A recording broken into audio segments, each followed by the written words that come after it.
ಸನ್ಮಾನ್ಯ ನ್ಯಾಯಮೂರ್ತಿ ಶ್ರೀಮತಿ ಜ್ಯೋತಿ Mulimani, C. N. Vasanthakumari ವಿರುದ್ಧ ಎಂ. ನಾರಾಯಣಪ್ಪ ಮತ್ತು ಇತರರು.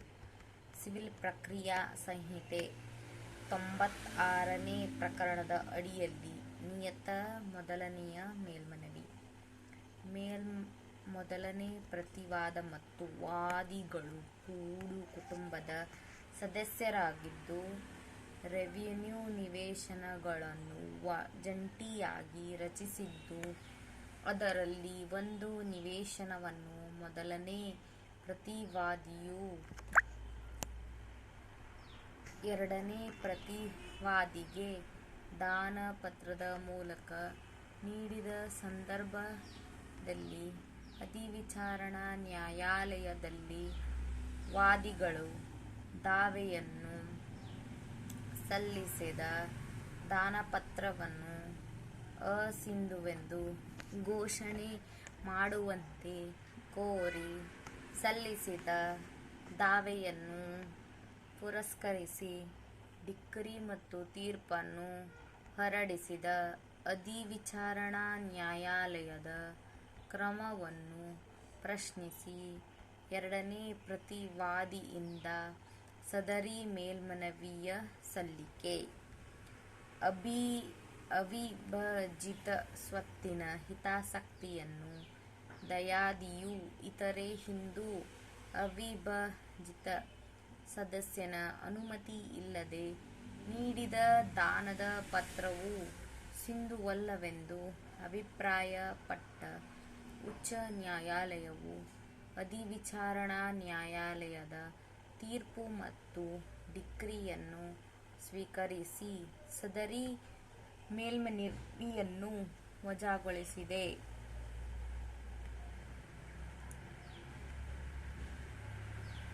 ಅಪೀಲುದಾರರ ಪರ ಶ್ರೀ ಎನ್. ಸುಕುಮಾರ್ ಜೈನ್ ವಕೀಲರು 1 ಮತ್ತು ಎರಡನೇ ಎದುರುದಾರರ ಪರ ಶ್ರೀ ಕೆ. ಎಸ್. ನಾಗರಾಜು ರಾವ್ ವಕೀಲರು, ಮೂರನೇ ಎದುರುದಾರರ ಪರ ಶ್ರೀಮತಿ ಎಂ. ವಿ. ಹೇಮಾವತಿ ವಕೀಲರು. ತೀರ್ಪು.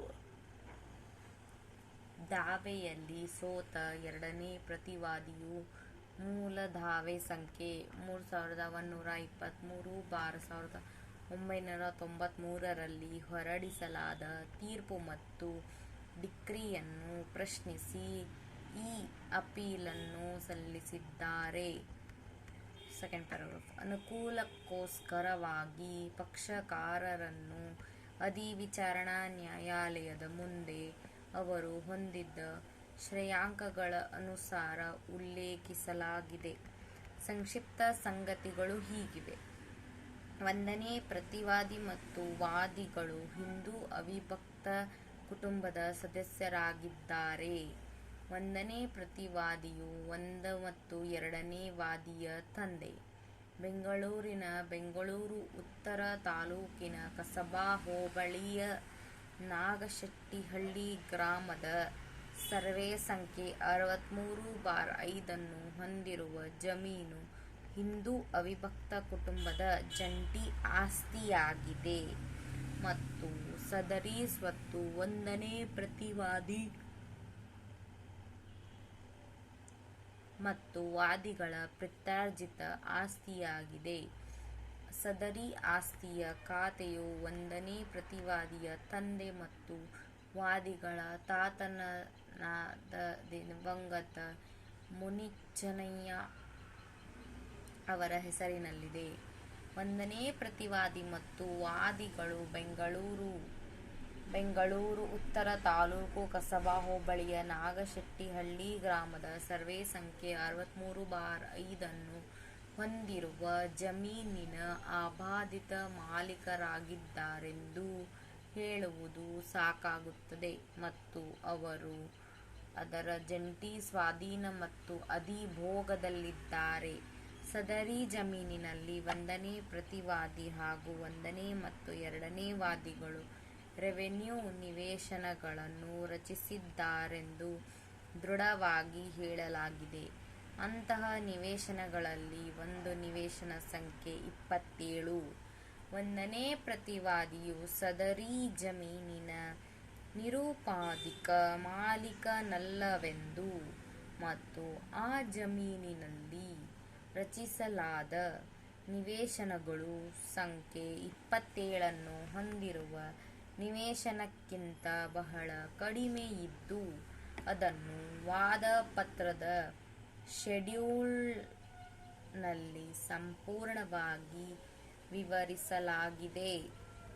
ಒಂದನೇ ಪ್ರತಿವಾದಿಯು ಅನುಸೂಚಿತ ಸ್ವತ್ತಿನ ಮೇಲೆ ನಿರುಪಾಧಿಕ ಹಕ್ಕು, ಸ್ವಾಮ್ಯ ಮತ್ತು ಹಿತಾಸಕ್ತಿಯನ್ನು ಹೊಂದಿಲ್ಲದಿದ್ದು ದಿನಾಂಕ 2/1/1981 ಕೆ.ಪಿ. ತಿಮ್ಮಪ್ಪನವರ ಪತ್ನಿಯಾದ ಶ್ರೀಮತಿ ವಸಂತಕುಮಾರಿ ಎಂಬುವವರ ಹೆಸರಿನಲ್ಲಿ ದಾನಪತ್ರವನ್ನು ಮಾಡಿದ್ದಾರೆ ಮತ್ತು ಆಕೆಯು ಆ ಸ್ವತ್ತನ್ನು ಸ್ವಾಧೀನ ಮಾಡಿಕೊಂಡಿರುವುದಾಗಿ ಹೇಳಲಾಗಿದೆ ಎಂದು ವಾದಿಯು ದೃಢವಾಗಿ ಹೇಳಿದ್ದಾರೆ.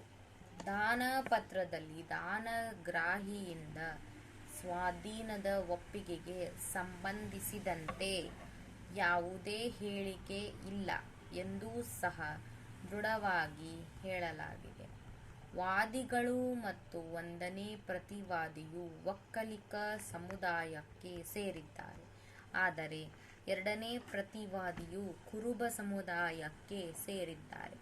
ಹಾಗಾಗಿ ಎರಡನೇ ಪ್ರತಿವಾದಿಯು ತಮ್ಮ ಕುಟುಂಬಕ್ಕೆ ತೀರಾ ಅಪರಿಚಿತಳು ಎಂದು ಅವರು ವಾದಿಸಿದರು ಎಂಬಷ್ಟರ ಮಟ್ಟಿಗೆ ಮುಂದಿನ ವಾದವನ್ನು ಮಂಡಿಸಲಾಯಿತು.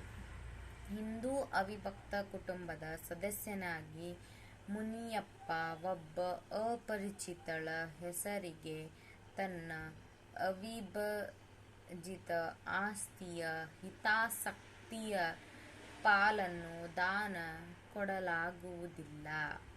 ಸಪ್ಯಾರ ತಾವು ಹಿಂದೂ ಅವಿಭಕ್ತ ಕುಟುಂಬದ ಸದಸ್ಯರಾಗಿ ದಾವೆಯ ಅನುಸೂಚಿತ ಸ್ವತ್ತಿನ ಶಾಂತಿಯುತ ಸ್ವಾಧೀನ ಮತ್ತು ಅನುಭೋಗದಲ್ಲಿದ್ದಾರೆಂಬುದು ವಾದಿಗಳ ನಿರ್ದಿಷ್ಟ ವಾದವಾಗಿದೆ. ಆರೋಪಿತ ದಾನಪತ್ರದ ಬಗ್ಗೆ ಸಂಬಂಧಪಟ್ಟ ಸಬ್ ರಿಜಿಸ್ಟ್ರಾರ್ ಅವರಿಂದ ದೃಢೀಕೃತ ಪ್ರತಿಯನ್ನು ಪಡೆದಿರುವ ಬಗ್ಗೆ ಅವರಿಗೆ ತಿಳಿದಾಗ 1993 ಏಪ್ರಿಲ್ 1ನೇ ವಾರದಲ್ಲಿ ಮತ್ತು ದಿನಾಂಕ 13/4/1993 ಸಹ ವ್ಯಾಜ್ಯ ಕಾರಣ ಉದ್ಭವಿಸಿತು ಮತ್ತು ಎರಡನೇ ಪ್ರತಿವಾದಿಯು ದಾವೆಯ ಅನುಸೂಚಿತ ಸ್ವತ್ತಿನಿಂದ ಅವರನ್ನು ಹೊರಹಾಕಲು ಪ್ರಯತ್ನಿಸಿದರೆಂದು ವಾದಿಸಲಾಗಿದೆ. ಈ ಹೇಳಿಕೆಗಳ ಮೇರೆಗೆ ಒಂದನೇ ಪ್ರತಿವಾದಿಯು ಎರಡನೇ ಪ್ರತಿವಾದಿಯ ಪರವಾಗಿ ದಿನಾಂಕ 13/2/1981 ರಂದು ಬೆಂಗಳೂರು ಉತ್ತರ ತಾಲೂಕಿನ ಸಬ್ ರಿಜಿಸ್ಟ್ರಾರ್ ಕಚೇರಿಯಲ್ಲಿ ನೋಂದಾಯಿಸಿದ ನೋಂದಣಿ ಸಂಖ್ಯೆ 13,1980/1981 ಹೊಂದಿರುವ ದಾನಪತ್ರವು ಅಸಿಂಧುವಾಗಿದೆ, ಅದು ತಮಗೆ ಬಂಧನಕಾರಿಯಾಗಿಲ್ಲ ಎಂದು ಘೋಷಣೆಗಾಗಿ ಹಾಗೂ ಎರಡನೇ ಪ್ರತಿವಾದಿಯನ್ನು ಅಥವಾ ಆಕೆಯ ಏಜೆಂಟರು, ಸಹಾಯಕರು ಮತ್ತು ಆಕೆಯ ನಿರ್ದೇಶನಗಳ ಮೇರೆಗೆ ಕೆಲಸ ಮಾಡುವ ಯಾರೊಬ್ಬರನ್ನೂ ಯಾವುದೇ ರೀತಿಯಲ್ಲಿ ದಾವೆಯ ಅನುಸೂಚಿತ ಸ್ವತ್ತಿನ ಮೇಲೆ ವಾದಿಗಳ ಸ್ವಾಧೀನ ಮತ್ತು ಅನುಭೋಗಕ್ಕೆ ಮಧ್ಯಪ್ರವೇಶಿಸಿರುವುದರಿಂದ ನಿರ್ಬಂಧಿಸಿ ನಿರ್ಬಂಧಾಜ್ಞೆಯ ತತ್ಪರಿಣಾಮದ ಪರಿಹಾರಕ್ಕಾಗಿ ದಾವೆಯನ್ನು ಹೂಡುವ ಮೂಲಕ ಈ ನ್ಯಾಯಾಲಯದ ನೆರವನ್ನು ಕೋರಿದ್ದಾರೆ. ಸಬ್‌ಪ್ಯಾರಾಗ್ರಾಫ್ ಎರಡನೇ ಪ್ರತಿವಾದಿಯು ಲಿಖಿತ ಹೇಳಿಕೆಯನ್ನು ಸಲ್ಲಿಸಿದ್ದ ವಾದಪತ್ರದ ಹೇಳಿಕೆಯನ್ನು ನಿರಾಕರಿಸಿದ್ದಾಳೆ. ಒಂದನೇ ಪ್ರತಿವಾದಿಯು ದಾವೆಯ ಅನುಸೂಚಿತ ಸ್ವತ್ತಿನ ಮೇಲೆ ಎಲ್ಲ ಹಕ್ಕುಸ್ವಾಮ್ಯ ಹಿತಾಸಕ್ತಿಯನ್ನು ಹೊಂದಿರುವುದರಿಂದ ಅವರು ಆಕೆ ಹೆಸರಿಗೆ ದಾನ ಮಾಡಿದ್ದಾರೆ ಎಂದು ಆಕೆ ಹೇಳಿದ್ದಾಳೆ. ಅಷ್ಟೇ ಅಲ್ಲದೆ ಹಿಂದೂ ಅವಿಭಕ್ತ ಕುಟುಂಬದ ಕರ್ತನಾಗಿ ಒಂದನೇ ಪ್ರತಿವಾದಿಯು ದಾನಪತ್ರವನ್ನು ಬರೆದಿದ್ದಾರೆ ಮತ್ತು ಈ ದಾನಪತ್ರವನ್ನು ಪ್ರಶ್ನಿಸಲು 1 ಮತ್ತು 2ನೇ ವಾದಿಗಳಿಗೆ ಯಾವುದೇ ಕಾನೂನಾತ್ಮಕ ಹಕ್ಕು ಇಲ್ಲ ಎಂದು ಆಕೆ ವಾದಿಸಿದ್ದಾಳೆ. ದಿನಾಂಕ 2/1/1981 ದಾನಪತ್ರದ ಅನುಸಾರ ಖಾತಾ ಬದಲಾವಣೆ ನಮೂದು ಸಂಖ್ಯೆ 111/1980-81 ಪ್ರಕಾರ ದಾಖಲೆಗಳಲ್ಲಿ ಖಾತೆಯು ಆಕೆಯ ಹೆಸರಿಗೆ ವರ್ಗಾವಣೆಯಾಯಿತು ಎಂದು ಎರಡನೇ ಪ್ರತಿವಾದಿಯು ವಾದಿಸಿದ್ದಾರೆ. ದಾನಪತ್ರದ ಅನುಸಾರ ಆಕೆ ಆಸ್ತಿ ತೆರಿಗೆಯನ್ನೂ ಸಹ ಪಾವತಿಸಿದ್ದಾರೆ. ಆಕೆ ಹಕ್ಕುಗಳ ದಾಖಲೆಯ ಜೆರಾಕ್ಸ್ ಪತ್ರಗಳು ಮತ್ತು ಗೆಡ್ಡೇನಹಳ್ಳಿ ಗ್ರೂಪ್ ಪಂಚಾಯತ್ನಿಂದ ನೀಡಲಾದ ತೆರಿಗೆ ಪಾವತಿಸಿದ ರಿಜಿಸ್ಟರ್ ಪುಸ್ತಕದ ಉದ್ಭವಿತ ಭಾಗಗಳನ್ನು ಹಾಜರುಪಡಿಸಿದ್ದಾಳೆ ಎಂದು ಹೇಳಲಾಗಿದೆ. ಅಲ್ಲದೆ ಆಕೆಯು ದಾವೆಯ ಅನುಸೂಚಿತ ಸ್ವತ್ತಿನಲ್ಲಿ ಕಾಂಪೌಂಡ್ ಕಟ್ಟಿಸಿರುವುದಾಗಿ ಹೇಳಿಕೆ ನೀಡಿದ್ದಾಳೆ. ವಾದಿಗಳು ದಾವೆಯ ಅನುಸೂಚಿತ ಸ್ವತ್ತಿನಲ್ಲಿ ಶಾಂತಿಯುತ ಸ್ವಾಧೀನ ಮತ್ತು ಅನುಭೋಗದಲ್ಲಿದ್ದಾರೆ ಎಂಬುದನ್ನು ಆಕೆ ನಿರಾಕರಿಸಿದ್ದಾರೆ.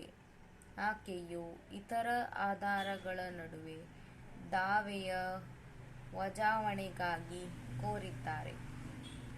ಮೇಲೆ ಹೇಳಲಾದ ವಾದ-ವಿವಾದಗಳ ಆಧಾರದ ಮೇಲೆ ಅಧಿವಿಚಾರಣಾ ನ್ಯಾಯಾಲಯವು ಈ ಮುಂದಿನ ವಿವಾದಾಂಶಗಳನ್ನು ರೂಪಿಸಿದೆ.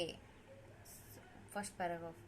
ಒಂದನೇ ಪ್ರತಿವಾದಿಯು ಎರಡನೇ ಪ್ರತಿವಾದಿಯಾದ ವಸಂತಕುಮಾರಿಯ ಹೆಸರಿಗೆ ಮಾಡಿದ ದಿನಾಂಕ 13/2/81 ನೋಂದಣಿ ಸಂಖ್ಯೆ 13,682/1980-81 ಹೊಂದಿರುವ ದಾನಪತ್ರವು ಕಾನೂನುಬಾಹಿರ, ಅಸಿಂಧುವಾಗಿದೆ ಮತ್ತು ಅದು ಅವರಿಗೆ ಬಂಧನಕಾರಿಯಾಗಿಲ್ಲವೆಂಬುದನ್ನು ವಾದಿಯು ಸಾಬೀತುಪಡಿಸುವನೇ. ಸೆಕೆಂಡ್, ಎರಡನೇ ವಾದಿಯು ತಮ್ಮ ಸ್ವಾಧೀನದಲ್ಲಿ ಮಧ್ಯೆ ಪ್ರವೇಶಿಸುವುದರಿಂದ ನಿರ್ಬಂಧಿಸುವ ತತ್ಪರಿಣಾಮಕಾರಿಯಾದ ನಿರ್ಬಂಧಾಜ್ಞೆಗೆ ವಾದಿಗಳು ಹಕ್ಕುಳ್ಳವರಾಗಿದ್ದಾರೆಯೇ? ಪ್ರತಿವಾದಿಗಳು ವಾದಿಸಿದಂತೆ ದಾವೆಯನ್ನು ಕಾಲಪರಿಮಿತಿಯಿಂದ ನಿರ್ಬಂಧಿಸಲಾಗಿದೆಯೇ? Fourth paragraph. ವಾದಿಯು ದಾವೆಯನ್ನು ಸೂಕ್ತವಾಗಿ ಮೌಲ್ಯಮಾಪನ ಮಾಡಿದ್ದಾನೆಯೇ ಮತ್ತು ಸೂಕ್ತ ನ್ಯಾಯಾಲಯ ಶುಲ್ಕವನ್ನು ಪಾವತಿಸಿದ್ದಾನೆಯೇ? ಹೆಚ್ಚುವರಿ ವಿವಾದಾಂಶಗಳು. First paragraph. ವಾದಿಯು ಸಲ್ಲಿಸಿದ ದಾವೆಯು ಕಾಲಪರಿಮಿತಿಯಿಂದ ನಿರ್ಬಂಧಿತವಾಗಿದೆಯೇ? ಕ್ಲೇಮನ್ನು ಸಾಬೀತು ಮಾಡುವ ದೃಷ್ಟಿಯಿಂದ ಕೃಷ್ಣಮೂರ್ತಿ ಎಂಬುವವರನ್ನು Pw1 ಎಂದು ವಿಚಾರಣೆ ಮಾಡಲಾಯಿತು ಮತ್ತು ನಿಶಾನೆ P1 ರಿಂದ P5 ರವರೆಗಿನ ಎಂದು ಗುರುತು ಮಾಡಿದ್ದ 5 ದಾಖಲೆಗಳನ್ನು ಹಾಜರುಪಡಿಸಲಾಯಿತು. ಪ್ರಕರಣವನ್ನು ಪ್ರತಿವಾದಿಯು ಸಾಕ್ಷ್ಯಕ್ಕಾಗಿ ನಿಗದಿಪಡಿಸಿದಾಗ ಕೆಂಪಯ್ಯ ಎರಡನೇ ಪ್ರತಿವಾದಿ ಜಿಪಿಎ ಹೋಲ್ಡರ್ ಅವರನ್ನು Dw1 ಎಂದು ವಿಚಾರಣೆ ಮಾಡಲಾಯಿತು. ಎಸಿ ನಾಗರಾಜ್ ಮತ್ತು ಬಿಎಸ್ಎನ್ ನಟರಾಜ್ ಅವರನ್ನು ಅನುಕ್ರಮವಾಗಿ DW2 ಮತ್ತು 3 ಎಂದು ವಿಚಾರಣೆ ಮಾಡಲಾಯಿತು ಮತ್ತು ನಿಶಾನೆ D1 ರಿಂದ D23 ರವರೆಗೆ ಗುರುತು ಮಾಡಿದ್ದ 23 ದಾಖಲೆಗಳನ್ನು ಹಾಜರುಪಡಿಸಲಾಯಿತು.